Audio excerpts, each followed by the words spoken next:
Salutations, everyone. My name is Ryan Caldulla, and I am a student at the University of the Sunshine Coast, studying a tertiary preparations pathway course.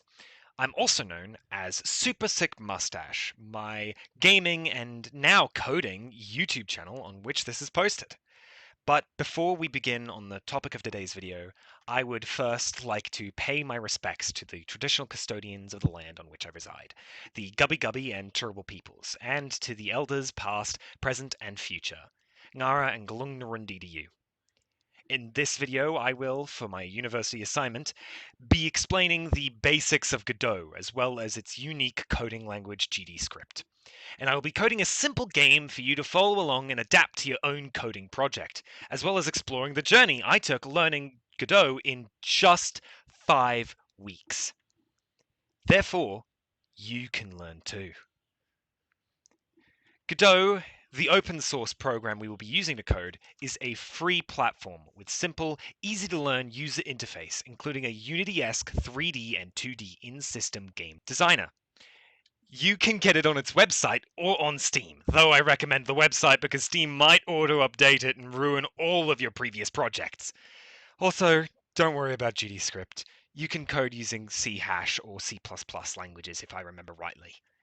Don't forget to subscribe and leave a like on the video if you want me to cover more coding content, and if you want to learn more on your own, Godot has an official tutorial with both written and video content over on its website, godotengine.org. Now, onto the torture. Yeah, I mean the coding. Firstly, when we launch Godot, you're going to be greeted by this menu. This menu contains all the projects you have on your PC. You might not have any, but that's okay. If you do have some projects but they aren't showing up, all you have to do is click Scan and scan the folder you've placed them in.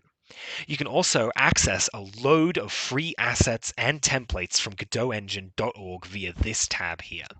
To make a new project, all you have to do is click New Project, name it, put it where you want, create a new folder, and press Create.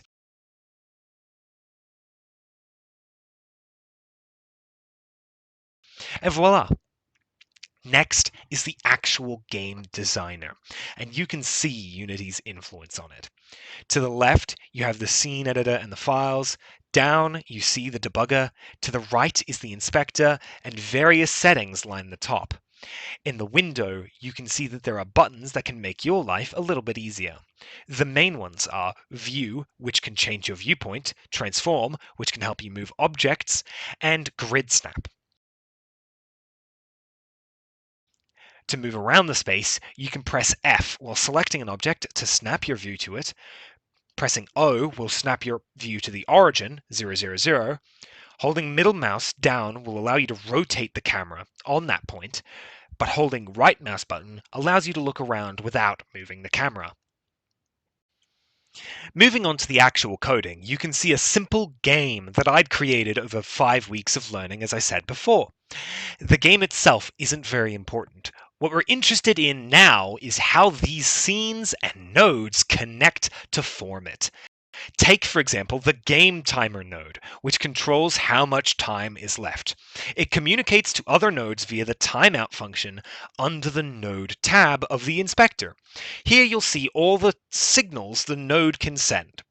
If you double-click the signal, you can connect it to a node with an attached script code of your choice. This will create in that script the following function: func onGameTimer timeout, which will be called when the timer ends. Now what I've done to allow it to control the game is that every second after the game is started, it will modify the variable game by 1, the maximum of which being 120, signifying 2 minutes, and checking if the player has run out of time, at which point it would end the game. You can make your own signal by typing signal hit, for example, and whatever you name it, it will create a signal which you can send to any node within the scene.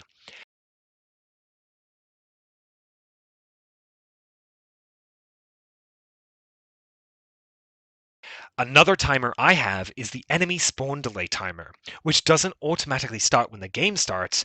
Instead, the enemy scenes ask it to start when they've been shot, which you can see here. And when it times out, it tells game to increase by a number based on how much score they have, which is increased by 1 every time the timer times out, effectively meaning every time the enemies have been shot. You can start to see how useful the timers can be and how complicated the code can become. Luckily, Godot has us covered by providing us with built-in templates for certain types of nodes. Take, for example, if you were to create a character body 3D node and give it a script with this button here, ticking off that you want it to have a template for movement and gravity and creating it, and just like that, Godot has done most of the hard work for you. Here you can see the template has included a basic move set, saying whenever you hit A or the left arrow key, you'll move left. To see the pre-built inputs, you must go to Project, Project Settings, and the Input Map tab, and show built-in actions. And there are a lot of inputs for you to choose from. But let's make it a little bit simpler. Turn that off and make your own. We'll call it New Input. Press Add, and then the plus next to it. And then you'll be able to make an input whatever you please.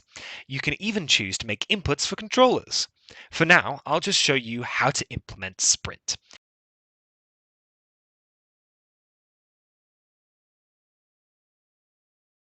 Spoilers, it's very simple. Going back to the code for the player I created, there's a function called funcPhysicsProcessDelta, which is called every tick, which is what the delta means. This comes with the template for the character body 3D. What doesn't come with it is the code that's on screen now. The template also comes with a variable called speed, which I've capitalized upon in order to implement a sprint function, using the if clause to tell when the sprint input is being pressed or not, and if it is, then to increase the speed variable by 5 units, doubling the speed of the player. Now, a player's speed is useless if you don't have the map to play on. My map is very simple and has no textures, as you can see, but it functions, and that's all that matters. Now on the left, you can see that I have a massive mess of a scene that are my interior walls. Each of these correspond to a blue wall on screen, the mesh instances, and the collision box that prevents the players from going through it. Creating a wall is easy. Simply make a static 3D body node and right-click it to attach a child node. Select Mesh Instance 3D and do the same for a collision shape 3D or a collision polygon 3D if you're feeling spicy. Click on the Mesh Instance 3D and look at the inspector. Click on the Shape drop-down and select Box Shape 3D, and voila, you have a cube. All that's left now is to change the size and put it in place. Do the same for the floors, roof, and the collision shape, and you've created your walls. Another thing you need to do is create light sources. If you don't, your player won't be able to see. So create a directional light 3D node and place it above the map like I've done here.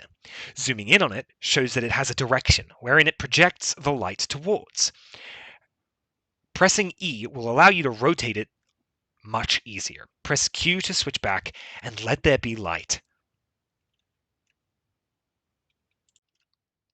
Quick side note, if you want to change the color of any of your box meshes, simply create a new standard material wherein you can add in a lot of different things. It's very complicated, but to change the color, it's simply just this. Of course, I've set it up so the roof and the floor are the same color, but there you go.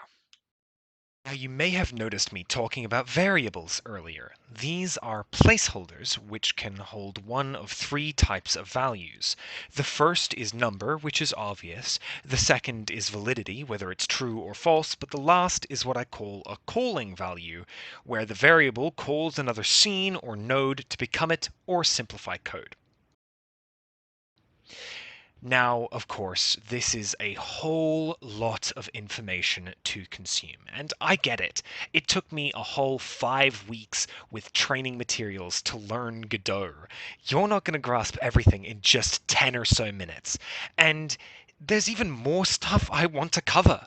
So I encourage you to head over to GodotEngine.org or over to another YouTuber so you can better understand everything, and they might be able to explain everything better and in more depth.